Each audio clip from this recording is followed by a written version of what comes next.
महाराज जी, जब किसी की ऐसी स्थिति आए, मतलब ब्रह्मबोध की, तो क्या प्रश्न खत्म हो जाते हैं? क्या उसको सब समझ में आ जाता है? प्रभु को पा लिया तो बाकी कुछ जानने की इच्छा नहीं रहती? बिल्कुल, सो कुछ समझ में आ जाता है या कुछ इच्छा नहीं रहता है। जैसे आप छक गए ना, तो आपको अनुभव हो गया ना, अब हम छक गए, फिर आपको भोजन की इच्छा उस समय नहीं हो सकती। तो ये तो प्राकृतिक छकन है, वो सच्चिदानंद में छकन है। जो अपने स्वरूप का बोध हो जाता है तो ब्रह्मभूता प्रसन्नात्मा न शोचति न कांक्षति समः सर्वेषु भूतेषु मद भक्तिम लभते पराम। अखंड प्रसन्नता, पूर्ण निष्कामता, न कोई शोक, न कोई सोच, न कोई चाह, वो एक अलौकिक अनुभव गम्य है ना। तो उसे वाणी के द्वारा हम नहीं बता सकते या कोई नहीं बता सकता। अनिर्वचनीयम प्रेम स्वरूपम, वाणी के द्वारा उसका वर्णन नहीं हो सकता। आनंद का वर्णन तो वाणी के द्वारा विषयानंद का भी नहीं हो सकता। भगवदानंद की तो बात जाने दो। जैसे हम आपको एक मीठा खवाएं, पेड़ा ही खवा दें, कैसा है तो आप कहोगे मीठा है। नहीं, कैसा मीठा है? बहुत अच्छा है। नहीं, कैसा बहुत अच्छा है? तो आपका अगला उत्तर होगा खा के देख लीजिए। इसके बाद इसका उत्तर आप नहीं दे सकते। बहुत अच्छा है, इसके बाद आप नहीं दे सकते। तो जब लौकिक आनंद का, प्राकृतिक भोग का वचन के द्वारा प्रमाण नहीं दिया जा सकता, तो भगवदानंद जो ज्ञानानंद, विज्ञानानंद आनंद है, उसको हम कैसे वाणी के द्वारा बताएं? वह क्या भगवान श्री कृष्ण के वचन है, ब्रह्मभूता प्रसन्नात्मा, अद्भुत प्रसन्नता, न सोचति न कांक्षति, ना कोई चाह ना कोई सोच। कैसी अद्भुत स्थिति होगी, सोचो। जब हमारे अंदर कोई कामना नहीं होगी, कोई चाह नहीं होगी, कोई भय नहीं, कोई चिंता नहीं, कोई शोक नहीं, अखंड प्रसन्नता, यही हमारा स्वरूप है। यही ब्रह्मबोध संपन्न महापुरुष की स्थिति होती है। और भक्ति में अपने प्रभु अपने साथ होते हैं, जिनको ज्ञानी लोग ब्रह्म कहते हैं, योगी लोग परमात्मा कहते हैं, भक्त लोग भगवान कहते हैं। वो प्रभु हमारे हृदय में, हमारे नेत्र में, हमारी बुद्धि में, हमारे मन में समा जाते हैं।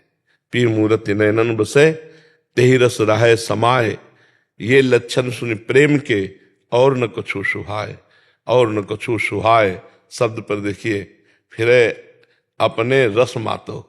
अपने कौन? आत्मस्वरूप या प्रभु, जो भी कहो। अपने रस मातो, कुटुम देहते जाए छूट सब ही विधि ना। तो बस वो बावरापन प्रेम की उन्मत्त अवस्था, जहां जहां पीर की बात सुने खोजत तिन गैनन। कौन मुझे अध्यात्म की बात सुना दे, शुद्ध प्रिया प्रीतम की बात कौन सुना दे। पूरा हित धू छिन छिन ले प्रेम जल भरी भरी नैनन। थोड़ी थोड़ी देर में आनंदस्व प्रवाहित करता हुआ वो प्रेम की उमगन में, न लाज तीन लोकन की, न वेद को कहो करे, न संक भूत प्रेत की, न देव जच्छते डरे, सुने न कान और की, दृश्य न और इच्छना। ऐसी प्रेम भक्ति जागृत होती है। जो योगी होता है वो अपने प्राणों का संयमन करके ऊर्ध्व भावना, परमात्मा भावना में, जैसे गाढ़ निद्रा, ऐसे जागृत अवस्था में शून्य रहता है।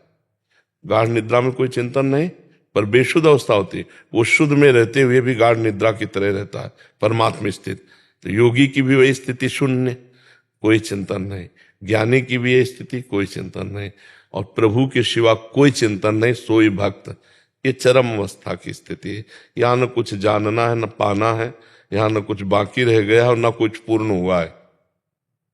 पूर्ण भी नहीं है और कुछ बाकी भी नहीं है। तो सृष्टि की जो रहस्य है वो समझ में आ सकता है। सृष्टि का रहस्य उसको समझ आ जाता है क्या? वही तो सृष्टि बना हुआ था, और कौन था? ये सृष्टि क्या है? एक ही परमात्मा तो है ना, एक को हम बहुश्यामा। ये हमारा ही तो संकल्प है। संकल्प समेट लो तो कुछ नहीं है। ज्ञानी ऐसे योगी और भक्त इष्टाकार, यहां भी इष्ट है, यहां भी इष्ट है, सब जगह हमारा प्रीतम है। सिय राम में सब जग जानी। सृष्टि में और कुछ नहीं है, न स्त्री है, न पुरुष है, न जड़ है, न चैतन्य है। एक परमात्मा है। जगन नाटक वैभवा, जैसे सिनेमा के पर्दे के अंदर कुछ नहीं है, पीछे से फोकस पड़ रहा है तो स्त्री पुरुष सब दिखाई दे रहा, ग्राम नगर सब कुछ, पर्दे में कुछ नहीं है। समझ रहे ना? ऐसे ही सृष्टि में कुछ नहीं, एक परमात्मा ही एक ग्राम नगर स्त्री पुरुष बना हुआ है। बस जहां से फोकस पड़ रहा है वहां दृष्टि पहुंच जाए। सबकर परम प्रकाशक जोई परमात्मा। अब ये कैसे समझ में आएगा? हमारी बहिर्मुख दृष्टि की स्त्री नहीं है, पुरुष नहीं है, नहीं, ये तो पोशाक है। थोड़ी देर के लिए तुम स्त्री की पोशाक पहन लो तो तुम स्त्री थोड़ी हो जाओगे, थोड़ी देर के लिए पुरुष की पोशाक पहन लेने पर पुरुष थोड़ी हो जाओगे। तो ये थोड़ी देर है, मतलब 100 वर्ष 80 वर्ष, ये थोड़ी देर है। ब्रह्मा की दृष्टि में उनको एक ऐसे किया कमल की पंखुड़ी में, तो यहाँ का 1 वर्ष हो गया। तो आप सोचो कितनी आयु हमारी है। तो इतनी आयु के लिए धोखे का भेष है ये स्त्री पुरुष। लेकिन हो कौन आप? बस यही जान लो तो जीवन मुक्त हो जाओगे। आप परमात्मा स्वरूप हो, कोई और दूसरे नहीं है। जीव भगवत स्वरूप है। वही जो भाव कर लेता है, जैसे भक्ति में हमारे यहाँ भाव, दास्य भाव, सख्य भाव, वात्सल्य भाव, कांता भाव, गोपी भाव को कांता भाव कहते हैं, और सहचरी भाव। अगर कोई भाव न करे तो मुक्त हो गया। भाव किया तो भाव देव प्राप्त करके भगवान की लीला में चला गया। तो आत्मा का स्वरूप क्या है? जो सो भाव करो।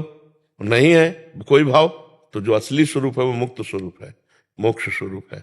ये भाव माना हुआ। मैं प्रभु का दास तो दास्य भाव, मैं प्रभु का सखा तो सखा भाव। भाव वैसे जैसा आप करो। देखो इस समय विषय भाव है, माया भाव है, त्रिगुणात्मिका माया का भाव, तो हमें पूरा प्रपंच सत्य दिखाई दे रहा है। अगर भगवत भाव तो केवल भगवान ही नजर आएंगे, सब में भगवान। देखो गोस्वामी जी कह रहे हैं, जड़ चेतन जग जीव जत सकल राम में जान। मान ही नहीं कह रहे कि मैं सबको भगवान मानता हूं, नहीं, जानता हूं कि सब में भगवान ही विराजमान है। ये सृष्टि बनने वाला वही, बनाने वाला वही, और बिगड़ने वाला भी वही। ये बात जो जान जाता है वो ज्ञानी हो जाता है। सृष्टि जिसने बनाई वही बना सृष्टि, और जो बना वही बिगड़ करके अपने स्वरूप में आ गया। कुछ नहीं यहाँ है। आप देखो ना, सब जितने घड़े हैं ये, इनमें प्रतिबिंब जो पड़ रहा है एक ही। जैसे 1000 घड़े रख दे तो 1000 सूर्य नजर आएंगे ना प्रतिबिंब में, लेकिन सूर्य तो एक है ना। तो इन घड़ों के कारण अनेकों रूप दिखाई दे रहे हैं। अच्छा, मूर्ख, विद्वान, साधु, असाधु, गंदा, उत्तम, ऐसा, स्त्री, पुरुष, जड़, चैतन्य, ये घड़ों के कारण है। वो एकमात्र परम पवित्र निर्विकार सच्चिदानंद सब में व्याप्त है। जो चैतन्यता है ना, जिससे हिलन डुलन चैतन्यता, बोलना, खाना, पीना, ये जितने भी हमारे पार्थिव अंग काम कर रहे हैं, उसी परमात्मा शक्ति से काम कर रहे हैं। अब उसको हम भूले हुए हैं, उसको अलग अलग नाम दे दिए। जैसे आपका नाम क्या है, आपका नाम क्या है, तो आपको पुकारे तो आप बोल दोगे, लेकिन वो आपका नाम नहीं है, वो शरीर का संबोधन है। आप तो अनाम है, अरूप है। समझ पाए? वास्तविक ज्ञान जो है, अच्छा ना समझोगे तो 4 दिन के बाद फिर दूसरा वर्दी मिल जाएगी। सुअर, कुत्ता, गधा, कौन सी वर्दी मिले, फिर इसका चांस नहीं कि आप बैठ करके अपनी सुलझन को सुलझा सको। जो हमारी सुलझन उलझन में बदल चुकी है उसको हम सुलझा सके। बहुत बुरी स्थिति है, फंसते चले जा रहे हैं। हमें लौटना है, मनुष्य जीवन में लौटना है। हम लौट नहीं रहे और आगे बढ़ते चले जा रहे हैं। गंदगी बातों की तरफ इतना बढ़ते जा रहे हैं कि ये बात समझे में नहीं आ रही कि यार मुझे मुक्त होने के लिए अवसर दिया गया है, फंसने के लिए नहीं। और माया ऐसे ऐसे दाने डालती जा रही कि हम फंसते चले जा रहे हैं। मैं पुरुष हूं, मैं पति हूं, मेरी पत्नी है, मेरा पुत्र है, मेरे माँ है, मेरे पिता है, मेरे अमुक है। पूरा राग पूर्ण जीवन व्यतीत हो रहा है। अगर इन्हीं में भगवान को झांक के देख ले तो मुक्त हो जाए, इनमें मोह कर ले तो फंस करके पुनरपि जननम पुनरपि मरणम पुनरपि जननी जठरे सैनम, बार बार दुख भोगना पड़ेगा। ऐसी विचित्र माया है कि ये ज्ञान होते हुए भी हम वही पाप कर्म करते हैं जो नहीं करना चाहिए। तो कैसे ये हम प्रयोग क्यों नहीं कर पाते ज्ञान का? जो हमारे अंदर ज्ञान है, सबको लगभग ज्ञान, प्रयोग क्यों नहीं? क्योंकि भजन नहीं है। भजन के बिना ज्ञान का प्रयोग नहीं कर सकते। और ज्ञान हो या ना हो, भजन शुरू कर दो तो आपके अंदर जो ज्ञान आएगा वो प्रयोग वाला आएगा। पढ़ लिख के जो ज्ञान होता है दूसरों को सुनाकर रुपया पैसा प्रणाम नमस्कार प्राप्त किया जा सकता है। माया की ग्रंथि का भेदन नहीं। विनिश्चितम बदामिते न अन्यथा वचांस में, हरिम भजन ते नरा भवसागर तरंतिते। अगर भजन नहीं तो फिर ये कथा वार्ता ही केवल रह जाती है, अंदर का सिस्टम नहीं सुधरता है। कि ज्ञान तो है पर उसका प्रयोग नहीं है। प्रयोग है शांत, त्यागात् शांतिनंतरम। ज्ञान का मतलब क्या? शांति। श्रद्धावान लभते ज्ञानम तत्परः संयतेन्द्रियः ज्ञानम लब्ध्वा पराम शांति मचिरे राधि गच्छति। किससे यश कीर्ति प्रणाम नमस्कार? कोई द्वैत हो, दूसरा हो तो है। हम अपने हाथ से पैर छुए तो हमको कैसा लगेगा? कुछ लगेगा क्या? ना अच्छा ना बुरा। ऐसे मेरी आत्मा ही तो है सब, तो दूसरा कोई हो तो बताओ। एक ही तत्व है, वो तुम में भी है। तो मान लो इसमें बिजली, इसमें बिजली, इसमें बिजली, इसमें बिजली। अब वो हाइलोजन की मैं ज्यादा प्रकाश करता हूं, एसी कहे मैं ठंडा करता हूं, नहीं भाई तुम सब करण हो, बिजली चली जाएगी तो ना तुम प्रकाश दे पाओगे ना तुम ठंडा कर पाओगे। ऐसे ही समझो, हम सब शरीरों के अंदर वो जो पावर है वो परमात्मा है, और वही मैं हूं। मैं अपने को भूलकर इसमें फंस गया, बस यही झंझट मिटानी है और कुछ नहीं करना। चाहे भक्ति से मिटाओ, चाहे योग से मिटाओ, चाहे सांख्य ज्ञान से मिटाओ, चाहे सेवा करके मिटाओ, चाहे वैराग्य त्याग कर, एन के इन प्रकारेण शुद्ध ज्ञान के बिना बात नहीं बनती। अब जैसे भक्ति शुरू हुई और ज्ञान नहीं है, तो हे भगवान मेरा संकट मिटा दो, हे भगवान मुझे ये भिखमंगापन बना ही रहता है। और जब तक मांग है प्रभु से, तब तक प्रभु मिलना मुश्किल है। जो भगवदानंद है वो तभी प्राप्त होता है, जाहि न चाही कबहु कछु, तुम सन सहज सने, तो बसहु निरंतर तासुर सो राउर निज के।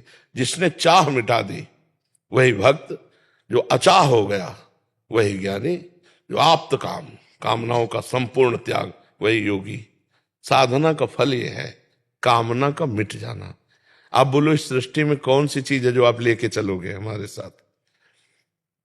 जो मैं शब्द है उसके साथ क्या लेके चलोगे? कुछ तो नहीं जाना, शरीर भी छूट जाएगा। तो धोखे में रहे ना, तपस्या की, साधना की और लौकिक अनुकूलताएं मांगी और शरीर पूरा हो गया, सब यहीं पड़ा रहा। तो हमको वो चीज ले जानी, मान लो हमारे पास 100 श्वासें हैं, तो हमें वो चीज खरीदनी है जो अनंत काल तक हमारे साथ रहे। वो है भगवान की स्मृति, वो है स्वरूप बोध, वो है परमात्मा चिंतन। अब ये बातें कहाँ लोगों की समझ में आती हैं? नहीं, लोग तो ये समझना चाहते हैं कि साधु महात्मा कोई भी हो, वो ऐसा कुछ जंतुर बांध दे, कुछ छू कर दे, कुछ ऐसे आशीर्वाद दे दे कि हमारे बिगड़े काम बन जाए तो जय हो। बिगड़े काम बन भी गए तो तुम बिगड़ जाओगे, तुमको तो जाना है ना। तो काम चाहे जितना बन गया हो, किस काम का? हम कह रहे 1 किलोमीटर में तुम्हारा मकान बना हो, भारत के सारे सुख तुम्हारे पास हो, मरोगे तो है ही है ना। और जब मरोगे तो क्या है, सब लाद के ले जाओगे? नहीं। तो फिर इनमें समय बर्बाद कर दिया, और जिससे बोध होना था, जिससे परमात्मा प्राप्त, वो तो साधन किया नहीं, तो फिर गए ना 84 के चक्कर में। अब ये बात कहाँ समझ में आती है लोगों को? अगर किसी को ऐसा लगता हो कि संतों के हाथ धरने से काम चल जाता है, तो हम सबके सर पे हाथ रख दे तुम्हारा काम हो जाए, ऐसा नहीं होता। काम होता है भजन करने से।